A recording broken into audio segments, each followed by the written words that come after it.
Oh, now I'm just hurt. Like, oh, awa. Like, how am I gonna get my followers back? How am I gonna get my account back? And people are thinking, "Hore na me human trafficking."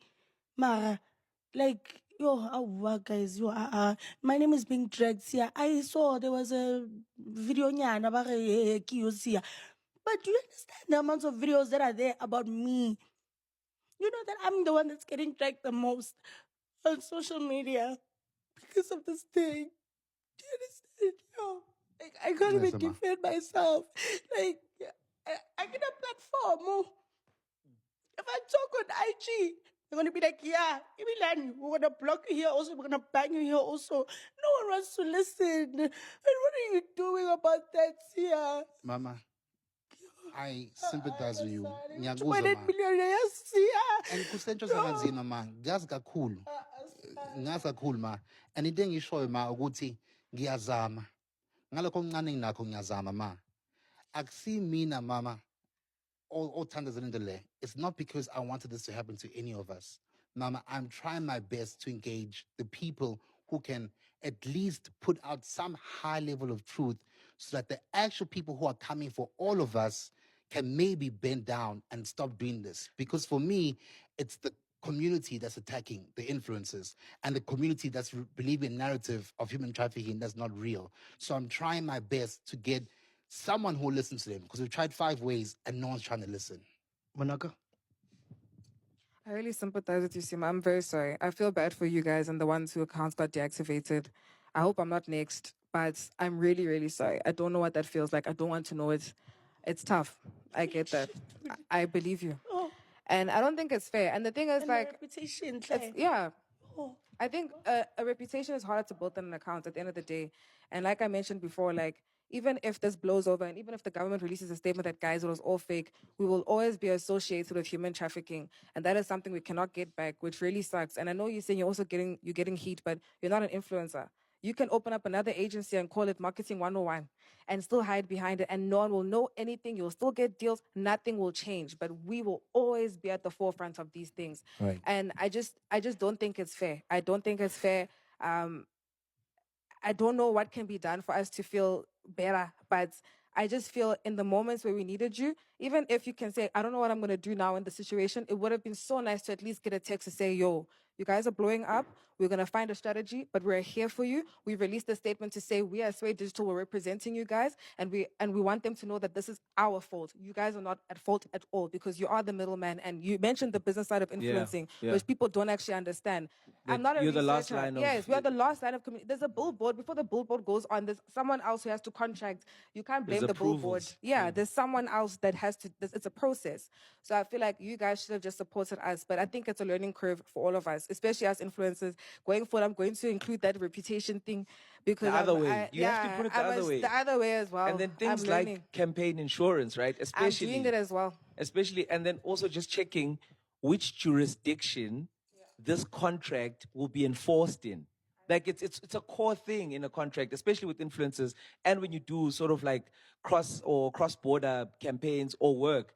Because when ish hits the fan, you got to know which court you can run to. Got approached by Omar, and I'm assuming he's a part of the agency because he created the group chat with the agency leaders, right? So Omar hits me up. He's like, yo, dude, there's a campaign for Russia. Would you like to do it?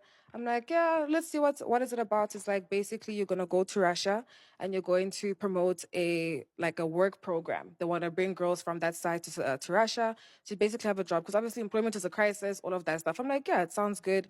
He gives me a rate. I'm like, okay, this rate is not for me personally. But I was like, I'm willing to do it because I want to do something nice. I really do. And also, I wanted to maybe create content that side. It's part of what I do. So I was like, yeah, let's do it. It's fine. No problem. We create the group chat. Everything is communicated. Everything seems fine. I'm looking up the program. I didn't really find anything crazy. Obviously, I'm seeing stuff, but everything is debunked by research and fake news, all of that stuff. So we're cool. Then after that, we go to Russia. And also, before I went, I actually texted Rusiam Tanda. I'm like, dude, is this thing legit? I saw you went on the program. I saw Seemah went. I saw Ghost went. Like, these are influencers that have done this long enough to not do anything stupid. So she's like, no, dude, this was good. Like, I had a good experience. The team is really nice. I'm like, okay, great. This is a safe thing for me to do.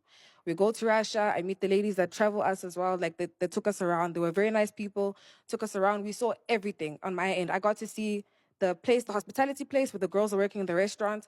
I got to see where they live and all of that stuff. I saw their rooms. I got to see the offices. I got to see where they can learn Russian, all of those things. And then they sat us through a presentation as to why they're choosing girls, because I know that was a big concern for a lot of people. And they mentioned to us, they choose 18 to 22 because you need to learn the Russian language. And the younger you are, the easier it is to learn the language, right? Obviously, as you get older, it's harder to grasp languages. So I'm like, okay, cool. And they said they choose girls because they want girls because men are a bit more difficult sometimes to work with. They don't want any issues with guys from different foreign countries. So they said, let's just work with girls. They're just more predictable in essence. I'm like, okay, cool. Everything checks out. I even had a group session. I had 10 girls from different countries. 2 of them were from South Africa. The other ones were from Mozambique, I think Kenya, I forgot. But we had a long session. The team wasn't even in the room. We were just speaking us as girls. I'm like, guys, are you happy? They're like, nah, this thing is nice. Everything is good. The only thing that they all mentioned was that it is long working hours. But they all said that they were aware of that. That's what they said to me. They said everything is safe, everything is calm. So I was like, okay, cool. Now I can go home and promote something that I think makes sense, right?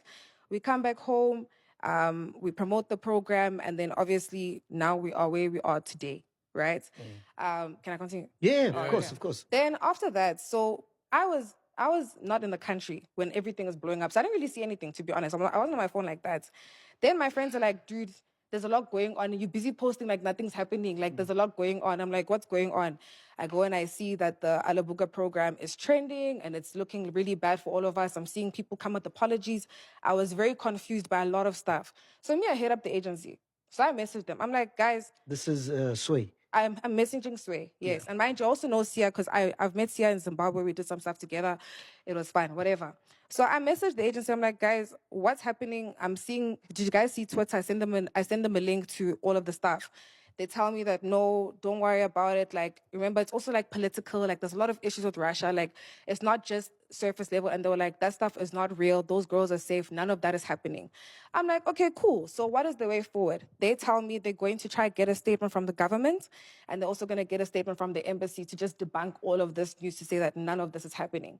I'm like, okay, safe. Let's wait for that to happen. Then I think maybe a day or two passes. Now, this stuff is still blowing up. I'm like, guys, it's looking bad. And it's looking bad for us as well as creators, because now we are being seen as people who are promoting human trafficking, which is something that is diabolical. We would never do anything like that. No amount of money can make you want to promote human trafficking. And I think people also don't understand that that's reputational damage. Am I stupid? Why would we do that? Like, none of us would do that, but it's fine. Then they're like, then they sent us a link, sent me a link to say, yo, dude, this is what the embassy said, but nobody cared what the embassy said.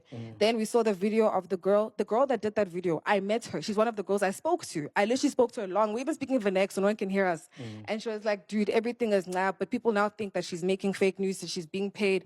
It's very difficult for all of us. But I just feel, for me, I would have appreciated the agency coming out and saying that I don't know if they did their due diligence. I'm not aware, because some people are saying it's fake. Some people are saying it is a scam. I don't know. I really don't know the truth. But the embassy did debunk the rumors.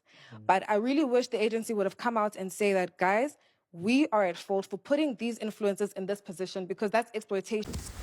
Hello Mzansi, welcome to Mgosa Mzansi. If today is your first time visiting this channel, please do the right thing and click the subscribe button. Uyakhala uSeemah ukhalela ama-followers akhe lapha ku TikTok la beseka 280 million kesana. Seri ukuthi Seemah bekadampela yedwane bekadampela yedwane uSeemah ngema-followers lapha ku TikTok, but sadly account yakhe it got banned ngemva kwale scandal sabo salapha Russia. So uyasho nje ukuthi it's hard, kubhlungu, uyashanda nje everyone start talking about hey ukuthi hey avakhala Seemah kubo bonke laba abade-activate ama-accounts abo labheniwe, like nguye lobekahamba phambili ngema-followers. So it's very sad. Uyasho nje ukuthi kubhlungu because right now she's being bullied, wonke umuntu yamdrega, and it's very hard building the community lesibeseka nayo. Yaloqala uvulile shamlenye account yaku TikTok, but ay hamba kancane uyofika nini 2.8 la khona uGhost Dlubi ujabuleni. Please do comment what you think below down on the comment section. Don't forget to hit the notification bell. Mina sengihembe.